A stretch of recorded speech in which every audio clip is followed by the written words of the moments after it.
ध्रुव राठी, आप जर्मनी में बैठकर पाकिस्तान को दहशतगर्द कहते हैं। क्या आप जानते हैं कि पाकिस्तान ने 70,000 फौजी दहशतगर्दी की जंग में कुर्बान की? क्या आप जानते हैं कि FATF ने 2021 में पाकिस्तान को अपनी ग्रे लिस्ट से निकाल दिया था? लेकिन सवाल यह है कि आपने कभी अपने इंडियन मीडिया के झूठे प्रोपेगेंडे को एक्सपोज क्यों नहीं किया, सवाल क्यों नहीं उठाया? शायद आप बोलें कि हाँ, मैंने सवाल उठाया, लेकिन पाकिस्तान को एक्सपोज करने के लिए आपने उसी मीडिया को दोबारा सहारा बनाया। क्यों? आज हम आपको दिखाएंगे कि कैसे ध्रुव राठी ने इंडियन एजेंडे को फरोग देते हुए सीज फायर की झूठी कहानियां गढ़ी, TTP को पाकिस्तान से जोड़ने की नाकाम कोशिश की, पेशावर हमले जैसे अलमिये को सियासत बनाने की कोशिश की। ध्रुव राठी ने जो बड़े बड़े झूठ बोले, हम इसको एक्सपोज करेंगे और कंप्लीटली तौर पे ये बताएंगे कि कब, कैसे और कहां पे कैसे कैसे झूठ बोला गया। पाकिस्तान ने सीज फायर वायलेशंस करने शुरू कर दिए। किसी भी इंटरनेशनल मीडिया ने अभी तक इस बात की तस्दीक नहीं की कि जो सीज फायर को तोड़ा गया है वो पाकिस्तान की तरफ से तोड़ा गया है या भारत की तरफ से तोड़ा गया। अभी तक टोटली मामला जो है वो मशकूक है। लेकिन चलो फर्ज करें ध्रुव कि अगर पाकिस्तान ने ही आपके मुताबिक सीज फायर को तोड़ा है, तो आप मुझे ये बताएं कि आपने किसी इंटरनेशनल मीडिया से ये बात साबित क्यों नहीं की? आपने क्यों उसी मीडिया का सहारा लिया जिसका पूरे साल आपने शोर मचाया था कि गोदी मीडिया जो है वो तो झूठ बोलता है, उसकी बात पे तो यकीन ही नहीं करना चाहिए। पाकिस्तान की आर्मी और पाकिस्तान की सरकार पर भरोसा करना बहुत मुश्किल है। ध्रुव भाई, अगर हम वाकई में टेररिस्ट हैं तो आपको हिस्ट्री पे हम पे यकीन नहीं करना चाहिए था ना। पाकिस्तान और इंडिया के दरमियान अभी तक कुछ 40 से ज्यादा मुआहदे हो चुके हैं, जिसमें सर-ए-फहरिस्त कराची एग्रीमेंट है, इंडस वाटर टेरिटरी एग्रीमेंट है, शिमला एग्रीमेंट है, दिल्ली एग्रीमेंट है, जो न्यूक्लियर वेपन है उसको यूज ना करने का एक एग्रीमेंट है। इसी तरह 2003 के अंदर एक सीज फायर किया गया था, उसका एग्रीमेंट है। पिछले वीडियो मैंने आपको बताया था कि पहलगाम आतंकी हमले की जिम्मेवारी ली थी पाकिस्तान के टेरर ग्रुप TRF ने। मैं आपको मशवरा दूंगा कि जो भी टीम आपकी रिसर्च करती है, या आप उस टीम को बदल दें या आप उसको मजबूत बनाएं। बताता चलूं कि TRF ने अभी तक आपकी इस बात को एक्सेप्ट ही नहीं किया कि पहलगाम अटैक हमने किया है। वो टोटली तौर पे इस चीज को डिनाई कर रहे हैं। मुझे हैरत हो रही है कि करोड़ों लोग आपका YouTube चैनल देखते हैं और आप एक इतनी सी न्यूज को क्लैरिफाई नहीं कर पा रहे, और आप लोगों तक एक ऐसी न्यूज बता रहे हो जिसका आपको खुद भी नहीं पता कि ये सही है या गलत है। प्रेस ब्रीफिंग में बताया गया कि इन टारगेट्स को क्रेडिबल इंटेलिजेंस इनपुट के आधार पर चुना गया था ताकि सिविलियन इंफ्रास्ट्रक्चर को डैमेज ना हो और सिविलियन लाइव्स का कोई लॉस ना हो। मेरे भाई, आप जो क्रेडिबल इंटेलिजेंस इनपुट की बात कर रहे हैं, इस तरह के क्रेडिबल इंटेलिजेंस इनपुट तो पाकिस्तान के पास भी होते हैं। तो मतलब आप पाकिस्तान इस चीज को जवाब बना के इंडिया के ऊपर हमला कर दे कि जी हमें एक क्रेडिबल इंटेलिजेंस इनपुट मिला था कि भारत की इस बिल्डिंग के अंदर टेरर्स हैं, तो हमने हमला कर दिया। आपके मुताबिक तो ये जायज हो जाएगा? Pakistan state is a sponsor of terrorism. मैं ऐसा क्यों कह रहा हूँ? क्योंकि उन्होंने सभी इंटरनेशनल प्रोटोकॉल्स को इग्नोर करते हुए सिविलियंस पर एक बहुत ही कायराना हमला किया। हमने आप पे हमला नहीं करना था तो क्या हमने जाके मंगोलिया पे हमला करना था? ऑपरेशन सिंदूर के बाद 3 दिन तक आपके ड्रोन्स जो हैं वो पाकिस्तान के अलग-अलग एरियाज में गिरते रहे हैं। उसके बाद ही हमारे आर्मी चीफ ने आपके 26 एरियाज को टारगेट किया ना, जो ज्यादातर आपके आर्मी कैंप्स थे,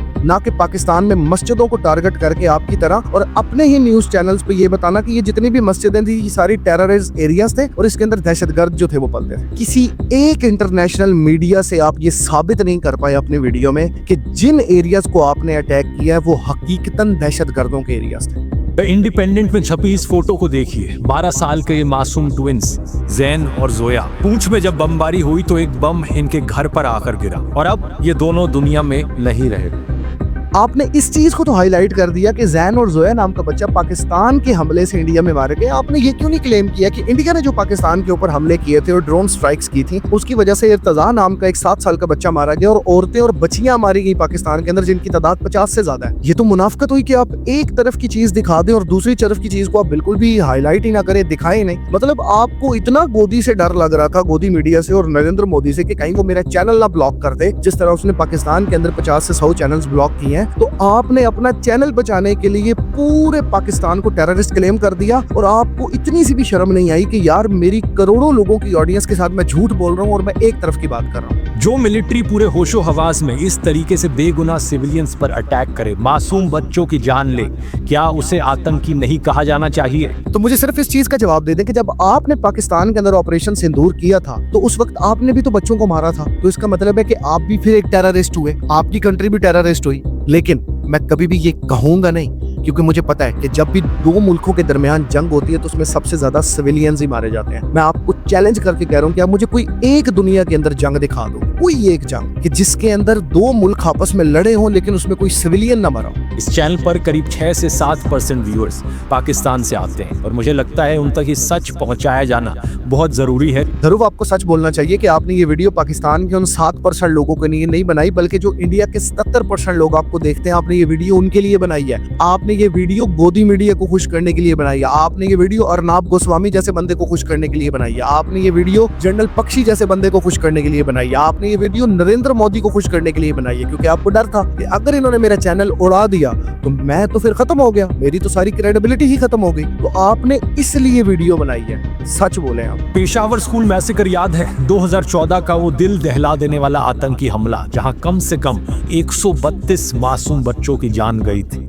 ये पेशावर वाला अलमिया आपको पहलगाम अटैक के साथ सियासत बना के पेश करने से पहले आपको सोचना चाहिए था कि किसी भी मुल्क के सिर्फ एक अलमिये को दिखा के उस मुल्क को टेररिस्ट क्लेम करना ये बहुत गलत बात है। तो अगर मैं ये बोलूं कि 2007 के अंदर जो समझौता एक्सप्रेस के अंदर हादसा हुआ था उसके अंदर 42 लोग मारे गए और इसी तरह 2019 में पुलवामा अटैक हुआ, उसके अंदर भी बहुत सारे लोग मारे गए। तो अब इसके बाद मैं ये कह दूं कि भारत एक दहशतगर्द कंट्री है, मतलब आप इमेजिन करके देखें आपको कैसा लगेगा। जरा सोच के देखें कि आप कर क्या रहे हैं। ओ तेरी खैर, अभी इसकी ओर झूठ रहते हैं।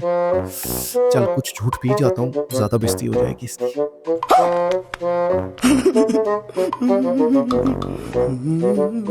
पाकिस्तान ने इन चीजों पर एक्शन लेने की प्रॉमिस करी और अक्टूबर 2022 में पाकिस्तान को इस ग्रे लिस्ट से हटा दिया जाता है। आप लोग जाकर दोस्तों उनके ट्विटर हैंडल को टैग कीजिए। उनका ट्विटर हैंडल है FATF न्यूज। उन्हें टैग करते हुए जरा ट्वीट करके इस वीडियो का लिंक पोस्ट कीजिए और डिमांड कीजिए कि इन सबूतों के बेसिस पर पाकिस्तान को FATF की ग्रे लिस्ट में दोबारा से डाला जाना चाहिए। मैं हैरान हूं कि ध्रुव ने इस चीज को प्रमोट नहीं किया कि पाकिस्तान को FATF ने 2021 में अपनी ग्रे लिस्ट से बाहर निकाला है, बल्कि वो इस चीज को प्रमोट कर रहा है अपनी गोदी मीडिया की न्यूज़ेस दिखा के कि जाओ जाके FATF को टैग करो और गोदी मीडिया की न्यूज़ेस दिखाओ कि जी ये देखो जो पाकिस्तान ने इतने सारे हमले और कर दिए, आप इसको दोबारा ग्रे लिस्ट में डाल दें। यार सुभान अल्लाह, क्या मतलब आपका लेवल ऑफ जो थिंकिंग है ना, मैं कहता हूँ ऐसे 21 तोपों नहीं, आपको 42 तोपों की सलामी देनी चाहिए। गजब बेइज्जती है।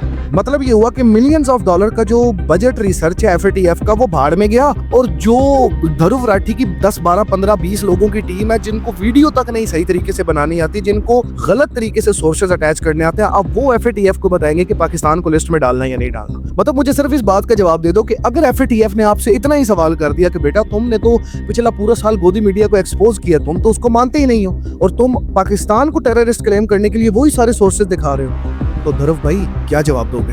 अरे बाप रे, ये तो धोती खोल रहा है। यहाँ पर सवाल IMF पर भी उठता है, जिन्होंने पाकिस्तान के लिए $2.3 बिलियन का लोन पैकेज अप्रूव कर दिया। अब यहाँ पे आप लोग ध्रुव राठी के लिए 1 सेकंड के लिए क्लैपिंग करें, और मैं आपको ये बताना चाहूंगा कि ध्रुव राठी आपको मुबारक हो कि आपकी जितनी क्रेडिबिलिटी थी वो खत्म हो चुकी है। आप मतलब ये बताना चाहते हो कि IMF ने पाकिस्तान को कर्जा देके एक बहुत गलत काम किया। तो मुझे ये बताओ कि जो आप लोगों ने अभी तक IMF से कर्जा लिया, अगर मैं आप लोगों के डेट की बात करूं तो शायद आपका डेट हमसे कम से कम 3 गुना से ज्यादा है। तो मतलब आप यार क्या क्लेम करना चाहते हो कि अगर पाकिस्तान को IMF ने कर्जा दिया तो इसकी बात है वो गलत है? मतलब आप टोटली एक तरफ से चीजों को दिखा रहे हो, दूसरी तरफ से आप चीजों दिखा ही नहीं रहे। 2024 की ग्लोबल पीस इंडेक्स रिपोर्ट देखो। इस लिस्ट में 163 कंट्रीज हैं। पाकिस्तान की रैंक 140 पर आती है। ध्रुव भाई का झूठ मैं आपको पकड़ाता हूँ कि जो ग्लोबल पीस की रिपोर्ट इन्होंने पेश की, इसमें इसने ये तो बता दिया है कि 140वें नंबर पे पाकिस्तान आता है। इसने ये नहीं बताया कि उसी लिस्ट में 116 नंबर पे इंडिया भी आता है। मुफ्त आटे के लिए लोग लाइन में खड़े होते वक्त मारे जा रहे हैं। इसने ये बता दिया कि पाकिस्तान में लोग रोटी और आटे के लिए मर रहे हैं, लेकिन इसने ये नहीं बताया कि इंडिया के अंदर आज भी 23 करोड़ से ज्यादा लोग ऐसे हैं जो पॉवर्टी में जी रहे हैं, जिनकी एवरेज इनकम शायद 35 रुपए भी नहीं है इंडियन। लोकतंत्र तो ऐसा है कि आज तक कोई भी पाकिस्तानी प्रधानमंत्री अपने 5 साल पूरे नहीं कर पाया है। किसी को गोली मार दी जाती है, किसी का तख्ता पलट, किसी को फांसी पर लटका दिया जाता है। इनका कत्ल हुआ है, आपने बिल्कुल ठीक है, लेकिन आपने ये क्यों नहीं बताया कि इंडिया के अंदर महात्मा गांधी को भी मारा गया था, इंदिरा गांधी को भी कत्ल किया गया था, राजीव गांधी को भी किया गया था कत्ल। आंखें बंद करके आपने शायद ये वीडियो बनाई है, लेकिन हकीकत यह है कि जिस बंदे ने महात्मा गांधी को मारा था, यानी नथुराम, आज भी आपके इलाकों के अंदर उस बंदे की मूर्ति के ऊपर माला चढ़ाई जाती है। This is your reality. मैं फवाद खान, माहिरा खान जैसे सेलिब्रिटीज से कहूंगा, अगर वाकई अपने देश की फिक्र है तो इसे सुधारने पर फोकस करो। धर्म, मुझे आपकी ये बात बिल्कुल नहीं समझ आई कि आपने आखिर पे फवाद खान और माहिरा खान को टैग किया। क्या यार, इन दो बंदों के अलावा पाकिस्तान में और कोई बंदा नहीं था? या फिर यही बात है कि मुझे सैयद मुजम्मिल शाह की बात याद आ रही है जो उन्होंने अपनी वीडियो में की थी? उसकी वजह यह है कि he is one of those people जो समझते हैं कि पाकिस्तान में 3 ही लोग हैं, फवाद खान, माहिरा खान और दहशतगर्द, बस। हिम्मत करो अपनी सरकार से सवाल करने की, सवाल करो अपनी सियासत से। पाकिस्तान एक आतंकी देश क्यों बन रहा है? लास्ट पे आपको यही कहूंगा कि आपने हमें ये कहा है कि आप लोग पाकिस्तान की सियासत और पाकिस्तान की फौज से सवाल करें। मेरा आपसे एक छोटा सा सवाल है कि आप ज्यादातर वीडियोस जर्मनी में बैठ के बनाते हैं, आपने कभी ये चीज नहीं सोची कि आपको इंडिया में अंदर बैठ के वीडियो बनानी चाहिए? मैं आपको बताता चलूं कि पाकिस्तान के अंदर जब भी किसी वजीर आजम ने या किसी फौजी जर्नल ने इस तरह की कोई हरकत की है तो पाकिस्तान की अवाम और पाकिस्तान के बड़े जर्नलिस्ट ने उनके खिलाफ आवाज उठाई है। आप ये हिम्मत क्यों नहीं करते? आपको डर लगता है कि नरेंद्र मोदी आपको मरवा देगा या योगी आदित्यनाथ जो है उसके खिलाफ यूट्यूब पे वीडियो बनानी तो ठीक है, लेकिन आप इंडिया के अंदर बैठ के वीडियो क्यों नहीं बताए? जो क्लेम आपने किए पहले आप उसे खुद तो साबित करो ना, पहले खुद अपनी सरकार से तो सवाल उठाओ, इंडिया के अंदर बैठ के फिर हमें कहना। आज भी हमारे पाकिस्तान के अंदर इतने ऑथेंटिक यूट्यूबर्स और इतने ऑथेंटिक जर्नलिस्ट हैं कि वो पाकिस्तान की आवाम के लिए आवाज उठाते हैं, वो पाकिस्तान के जितने भी पॉलिटिशियंस होते हैं उनके खिलाफ जाते हैं। आप सैयद मुजम्मिल को देख लें, आप फैसल वड़ाइच को देख लें, और अब तो मैंने भी वीडियोस बनानी स्टार्ट कर दी है। तो मैं पाकिस्तान के अंदर रह के ये काम करूंगा। सैयद मुजम्मिल हो, फैसल वड़ाइच हो, ये पाकिस्तान के अंदर रह के ये काम कर रहे हैं। आप भी थोड़ी सी हिम्मत करें ना, हिम्मत करें। हमें नजर आना चाहिए कि आपने भी अपने आप को इंडिया में लेके आए और इंडिया में बैठ के आप बीजेपी के खिलाफ बात कर रहे हैं। तो दोस्तों, आज की वीडियो में इतना ही। इंशाल्लाह एक नई वीडियो में मुलाकात होगी। अल्लाह हाफिज।